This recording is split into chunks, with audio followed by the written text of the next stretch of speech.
She's asking what is the role of a National Assembly member. You know that you have a constitution. And why do you have a constitution? It's because you belong to a country.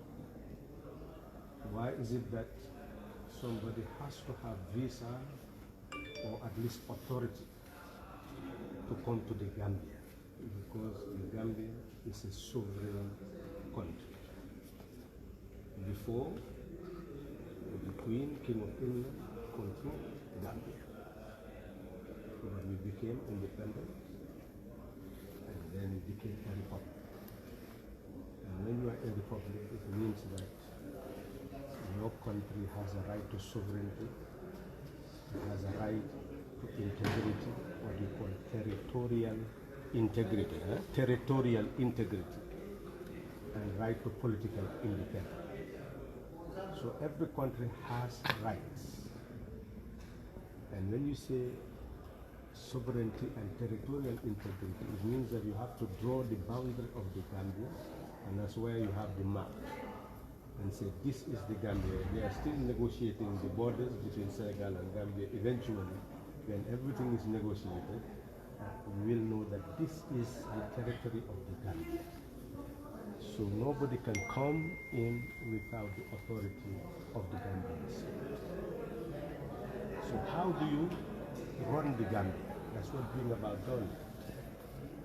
And to run a country, you have to have a constitution which says how the country is governed. And that is why now we have a Constitutional Review Commission asking you the questions, what type of constitution do you want for your country? So all of you must be able to answer that question. Because if you want to be part of a club, you must have a say. You must either have the right to be elected or to elect someone to be the president of the club, to be the treasurer. So there will be division of labor, different responsibilities. The same is what happens in a country, that all of us constitute part of a big club that we call the Gambia, and either one of us could become treasurer, could become president, whatever, and therefore the constitution explains how the country is run, just like the constitution of a club will explain how the club is run. It is your country which says that you should have a president, and that's the executive, and you should have a national assembly, and that is the legislature, and you should have a judiciary. The role of the executive is to make policies for the country. So when you talk about the president, he is someone who will have a cabinet of ministers, and they will run the ministries, will provide you with services, health, education, agriculture, and then they will have a national budget, and that budget will provide the services that are necessary. The role of the National Assembly is to make the laws, which means the president cannot just go and collect money from everybody. He must bring a bill here which is turned into a law which authorizes that this form of taxation can take place in the country. And at the same time, that money cannot just be spent like they wish. It must be put into a national treasury. You call it a consolidated fund. So when that money is put there, nobody can take it out of there without a law saying how it should be taken out. And that is what you call an appropriation act. That's what you saw us looking at the estimates, and tomorrow we'll be discussing about the law that should authorize money to be received from the consolidated fund and spent on education, on health, on agriculture, on women affairs, on youth affairs, on all sectors of the economy. So it's a long answer, but it was meant to at least help you to understand the system. So the National Assembly is a lawmaking body. As you can see, the Attorney General brought bills today, and therefore those bills will be considered, and when we pass them, and it will go to the President, when he assents to them, then it will be published in the Gazette within 30 days. If it is published, then that becomes the law of the country. So this institution is a lawmaking body. But at the same time, if it makes law that you should spend this money this way in agriculture, it must also during the 12 months, develop committees that will look at whether the money that was allocated has actually been spent. So you have committees of the National Assembly that will serve as oversight. They will check whether those institutions established to serve you are actually serving you or not. So those are the two key roles of the National Assembly: lawmaking and oversight. Any further question? Yes. Honorable Sama, my question is, who is the Speaker of the National Assembly and the Deputy? And what is the duties of the National Speaker? Well, you've seen that a National Assembly must have somebody presiding, and that person is not taking part in the debate. It's like a referee who must ensure that all those who wish to say something will be able to say, something, and that there is order in the National Assembly. And that's the person you call the Speaker. Who is the Speaker? Let me ask you the question again. Who is the Speaker? I know, yes. Anybody knows the name of the Speaker? Yes. Mariam Jack Denton. Huh? Mariam Jack Denton. Okay. Did you hear him? What name did he give you? Mariam Jack Denton. Okay. So, the role of this Speaker is to be able to maintain order in the National Assembly. And in order to ensure that there is order, there is what we call standing orders of the National Assembly. The National Assemblies will make their own rules of procedure of how to maintain order in the National Assembly, and therefore she is there to look at those rules and ensure that the National Assembly is governed in that way. Do you understand? Honorable. Yes. One question. Yes. This house, it is independent from the executive or the judiciary? Yes. The National Assembly is meant to make laws and to serve as oversight, to see that the laws that are made are enforced, the resources that are allocated to government are actually spent for the purpose for which they were meant. So to do that, it establishes committees of the National Assembly. All the National Assembly members are broken into committees. And each committee is to serve as oversight over a government institution.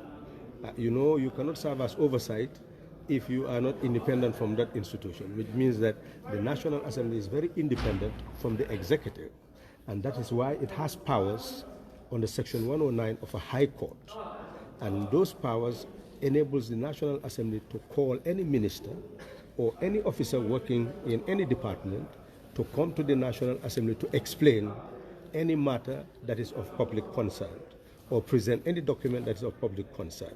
And therefore, after evaluation or any investigation, the committee will report to the National Assembly for decisions to be taken. So it is an independent institution, and it is meant to serve as oversight of the executive. Okay. And it's different from the judiciary also, because the judiciary passes judgment. They hear cases and pass judgment. But the National Assembly is to investigate and pass resolutions. In your speech, I heard you saying about a bill. What do you mean by a bill? Bill, yes. If you are to make a law, it starts with a proposal. And that proposal is the intention of making the law. So the bill can be made by a National Assembly member or a committee of the National Assembly or a member of the executive, a minister or the vice president or the president. If they sit down and they say that, well, we need a law to protect women, for example, because there are harmful practices against women, they can think about it and say, well, let us now make provisions that will protect the woman. For example, one of the bills introduced is what is called indecent assault or rape. So indecent assault is one thing, but also rape is another matter. What they are trying to make now is a law to say that if you do this particular thing against somebody who is less than 18 years, then you have committed a crime. It means that you can be taken to court and they will get the evidence, and if they have sufficient evidence, if they convict you, it means that you can be sent to jail. So that is what you make law making. So it is important then that a bill starts with an intention that this is what you want to make a law, to transform into a law. So when you bring the bill, the National Assembly will now scrutinize it to see whether that bill is in line with the national interest. Is it enhancing public safety? Is it enhancing public health? Is it enhancing public security? So they will look at, is it protecting the individual? So the National Assembly members will look at the bill and see whether it serves the national interest. If it serves the national interest, they will pass it. And when they pass it, it will go to the president, he will assent to it, and then it will be published in the Gazette. Once it is published in the Gazette, then it becomes law. So every law starts with the bill. But sometimes you will pass a law that will also give power to somebody else to be able to make regulations. You call that subsidiary legislation. It means that you said, yes, I have given you powers to be able to make certain regulations to be able to enforce the law. So those are the two types of laws that you can actually make. So that's bills, a law starts with a bill. And unless the bill is passed in the National Assembly, it does not become law. Yeah. Another question. Allow her, who raised her hand? It's the same question. The same question. Yeah. That guy want to. Yeah. Why don't you allow so that all of you will be able to? Yes. So what do you mean by budget? What do I mean by? Budget. Budget. Yeah. Well, you know, every day, if you are within a family, you must have money to be able to buy breakfast, Yes. lunch, and dinner. You know that's what a budget is. Yes. They must sit down and say, how much money do you need to be able to provide the day's meal for the family? So a country also, how can you run an education department, health, agriculture, without funds? You know, that's not possible. So all institutions rely on public funds to be able to operate. And the money they need must be provided on an annual basis. That is why you start, just like what she asked, you start with a bill that will be transformed into law. And the bill will tell you that this amount of money is what we need to spend on education, and that is where it should go in that area, or health or agriculture. So that becomes the budget of the government for the year, that this amount of money is provided for the government to be able to run the services of the country. That's why in National Assembly, before we come up with the budget, it starts with estimates. It means that the Minister of Finance will sit down and negotiate with the people in agriculture, with people in health, and say, how much do you need to be able to run the health ministry? How much do you need to run agricultural ministry? So they will ask many questions from those people, and those people they'll pose many questions to those people, and they will answer the questions. Once they answer, then they come up with the estimates based on also how much money you have, because you cannot spend more than you have unless you go and borrow. And sometimes we borrow to be able to provide what is needed in the budget. So it is important, therefore, to understand that the budget starts with estimates being made, and the estimates are brought here, and the National Assembly will scrutinize whether those estimates are properly assessed, and that these are things that are feasible. And it's just also that we have allocated the resources in a just manner. And if that is the case, then the allocation is approved. And you will see that tomorrow the minister will come to actually turn those estimates now into a bill that will be put before the National Assembly. If it passes, then it becomes law. Then the estimates, which is the budget estimated, will be transformed into law. So that is the budgetary. How many national members do we have? Well, I should pose that question to you again. Who knows how many members of the National Assembly? How many constituencies do you have in the Gambia? How many constituencies? You have 53 constituencies, and how many are nominated? How many members are nominated? 5 members. If you add 53 and 5? 58, yes. So you have your answer. Yeah. 53 elected, 5 nominated.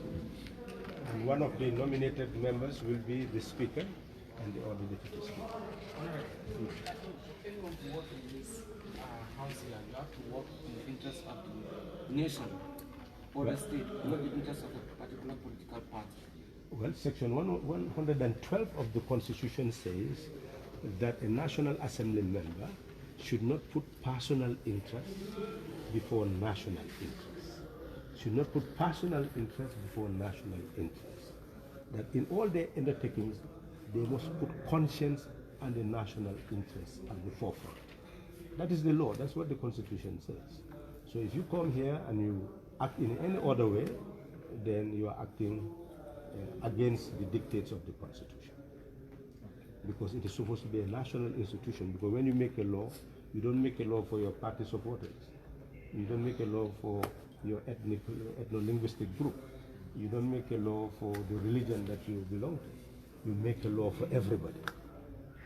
So you should be everybody's, even though people select you, but you should be everybody's representative when you are here. Because you don't make a budget, you know, if you belong to a certain ethno-linguistic group. If you go to the hospital, they will not ask you, which group did you come from before they give you salary? Or you go to school, they will not say, which group did before you go to school? So it's the nation, the national budget, and the national interest that the National Assembly members should protect here.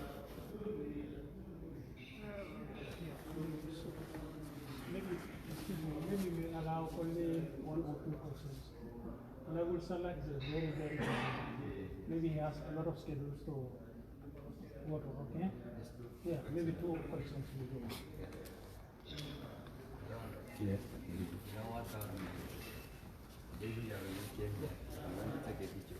They don't allow us. Whereas here, this place, we do it in the media. So I would like you to explain the outcome of it. And that when you come here, they don't allow you to take pictures. At what time? That is when the session is on.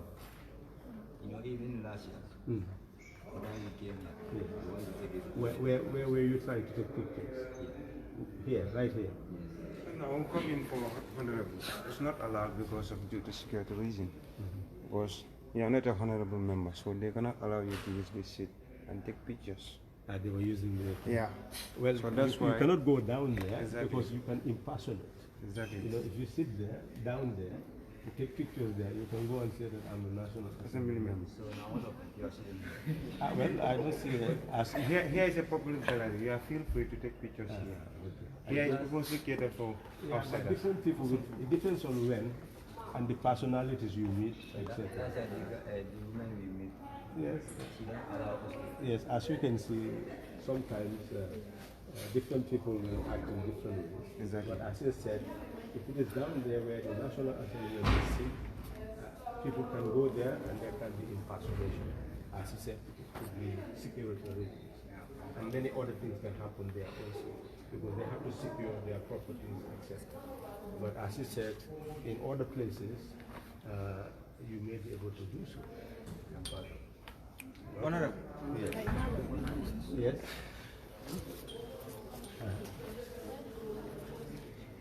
Why do we have a constitution?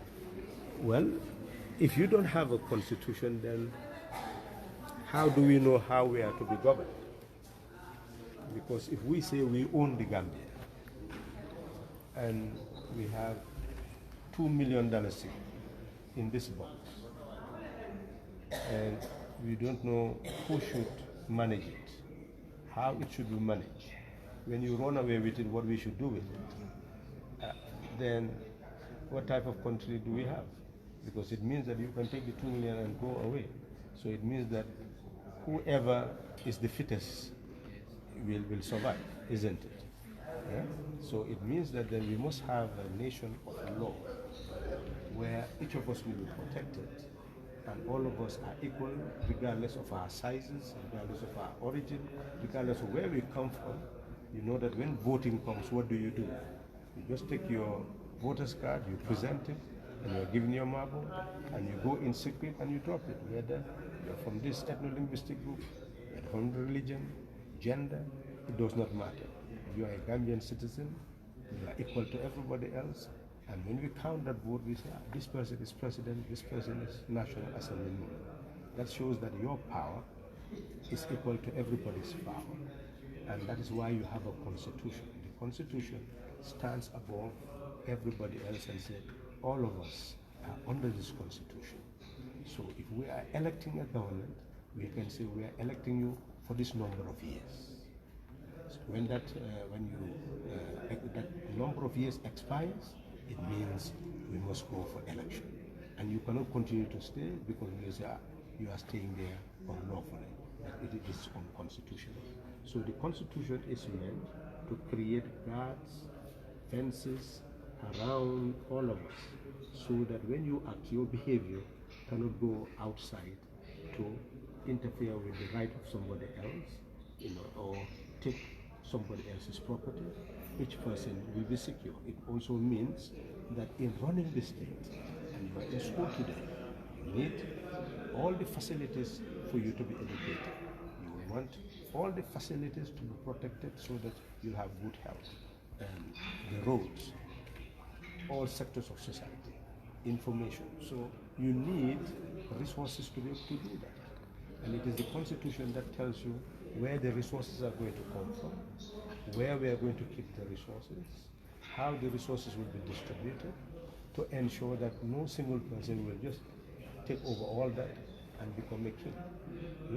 So the constitution is a republican constitution, and the republican constitution makes all citizens equal in sovereignty.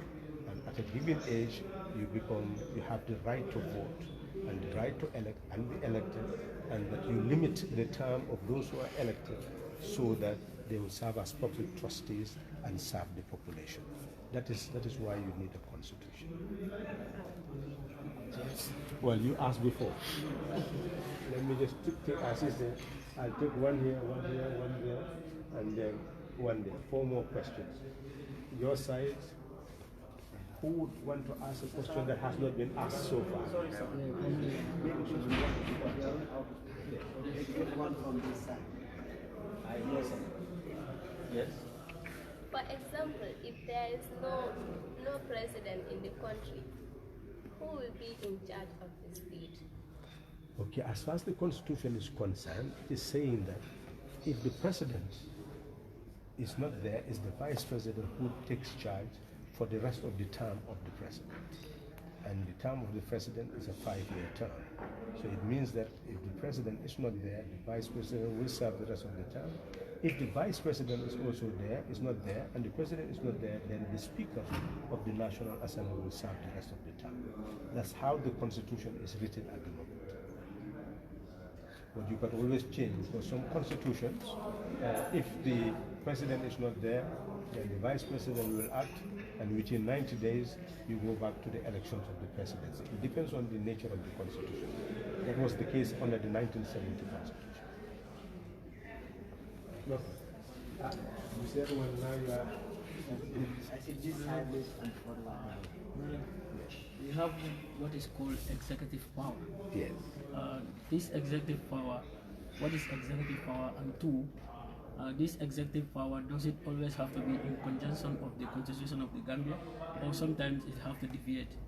Well, executive power is power to run a cabinet, to manage the ministries, and ensure that the country is governed to serve the public interest. But executive power must be exercised under the Constitution, and a president swears to abide by the Constitution. That's why you have the president taking oath or affirmation that he or she will abide by the Constitution, and the president can be removed from office for violating the Constitution. You can impeach a president for violation of the Constitution. So it means that the Constitution is supreme and executive power must be exercised under the Constitution. Otherwise, it becomes abuse of authority. She must not deviate from the Constitution. As I said, you can remove, impeach a president for violation of the Constitution. It's just that our institutions are yet to be fully developed. But under the Constitution, nobody should really violate the Constitution. Okay, please, like here say, time is not there. And then like somebody say, this is busy guy. And therefore we cannot get everything. Or maybe the head guy just have one question. But that will be the last piece, huh? We apologize.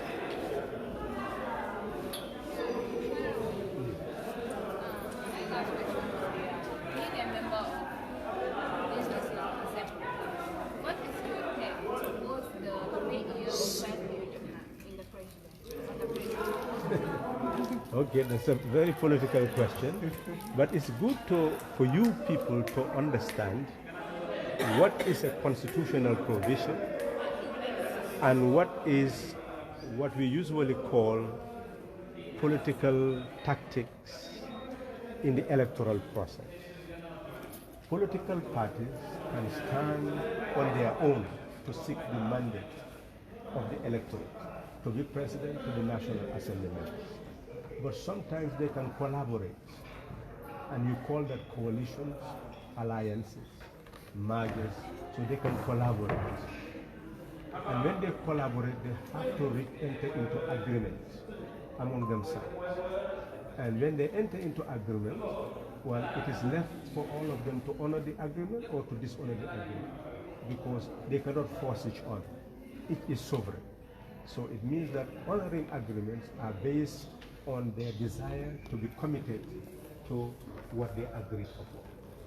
The reason why this issue of 3 years and 5 years is being spoken about is because of a coalition that came into being in 2016. And the coalition came into being on the 17th of October 2016, where political parties and individuals who were not within political parties agreed to form a coalition.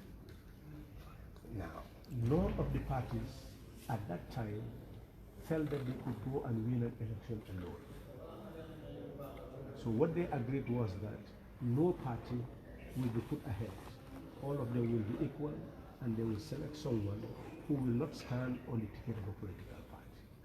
And that person will be an independent candidate. That's their agreement, and that's what they implemented.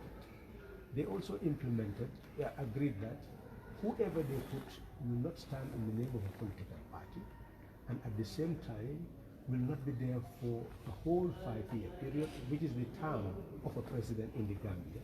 Under the Gambian Constitution, Section 63 of the Gambian Constitution, when you elect a president, the president serves for 5 years.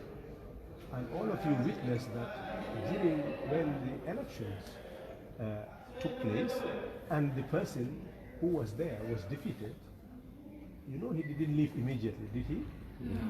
Why? Because his term of 5 years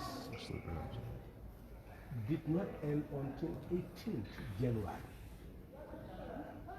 That is why he was still there from 2nd December up to 18th January, because that was the end of his 5 years. That's what you call a 5-year term. Do you understand? Yes. Okay, so it means that the term of a president is 5 years. But the people who formed the coalition felt that since they were giving chance to each other, they will not serve all the 5 years. They will serve, the person who is selected will serve only 3 years. That's their agreement.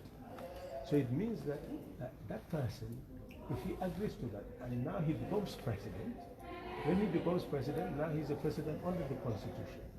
So the Constitution gives him 5 years. But he is somebody who became a president. The agreement says 3 years.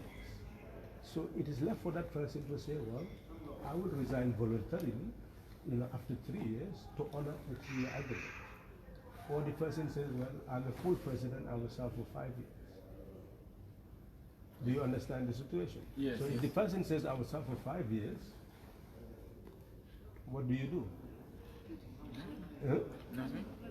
Well, that's it, because the Constitution gives him the authority to serve for 5 years. It is for him to volunteer and say, well, we had an agreement for me not to serve 5 years, it's to serve 3 years, so I will leave in 3 years. But that's a voluntary process. That's what we call discretion. It's a discretion, it's a prerogative that you do that. You volunteer to resign under Section 65. Even though the Constitution says you can resign, yes, you can resign after 3 years. But if you said, no, I don't want to resign, are you going to force the person to resign? No. And therefore, you cannot force a person when the person says, no, I will serve a 5-year term. It is after the 5-year term that the person cannot exceed the term. It means that that person will be violating the Constitution. But if the person serves within the term, then the person is not violating the Constitution, it's just violating an agreement. Yes, yeah. Hmm? Okay. Is that clear? Yes, thank you. Okay. I think we will stop here, Honorable Sala. And we are very much glad to meet you. Okay. To some, this is the first time Okay. seeing Honorable Sala.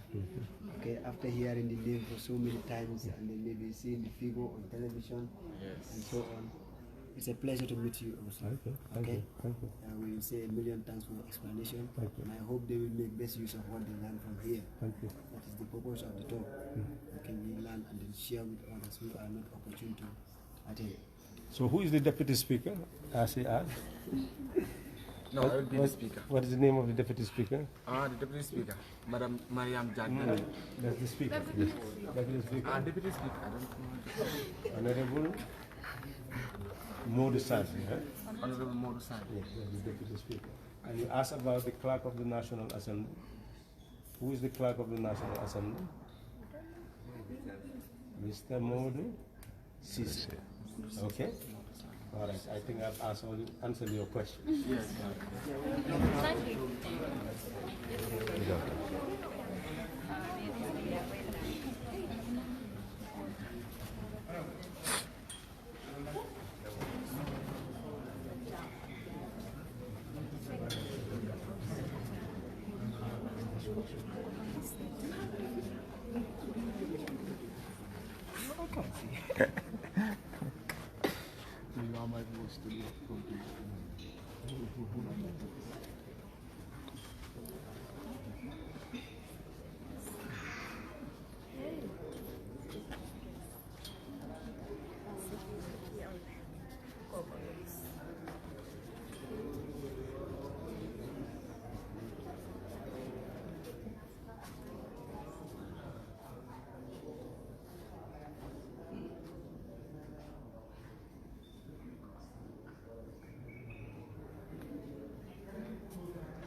That's the visit of the Gunjur Senior Secondary School, a visit to the National Assembly, and they asked for Honorable Khalifa Sallah to meet them so that they can ask some few questions in regarding to the procedures of the National Assembly and some national questions that they would like to know. And it was a fruitful engagement with Khalifa Sallah, and I'm sure there are other things that they didn't know, now they have known. But I have seen bullies commenting, but we have to change our educational structure. You could remember during our time, the social study, we know who is the minister of this. It do comes to our question and answer session, who is the minister of health, who is the minister of interior, but these things are no more in our curriculum. So this is the problem. We have deviated from our country's curriculums, relying on foreign books, foreign educational structures and other things. And this is why, our students will not even know who is the Speaker of the National Assembly, how many people constitute the National Assembly, how many people are nominated, because of the educational structure itself, it's not constant, it's not national. The educational structure is even more foreign than it is national. So this is what is affecting us, and unless we change that strategy, it will never work. Unless we change our educational structure, it becomes national. We write our own books, we study our own books, we look at the realities of our countries and, frame our educational structure based on those things, But this is what is the problem here, and this is what is lacking, and unless we move to that, direction, we will only have such people will live in this country. They will not know how a minister is appointed, how a bill is passed in the National Assembly. They will know nothing about the structures of the government, the system of the government, and unless we move into that direction, then our students will know what constitutes a country, what are the pillars of the countries, and what are the structures. And this is from me, Keksane, and bye. All right. Thank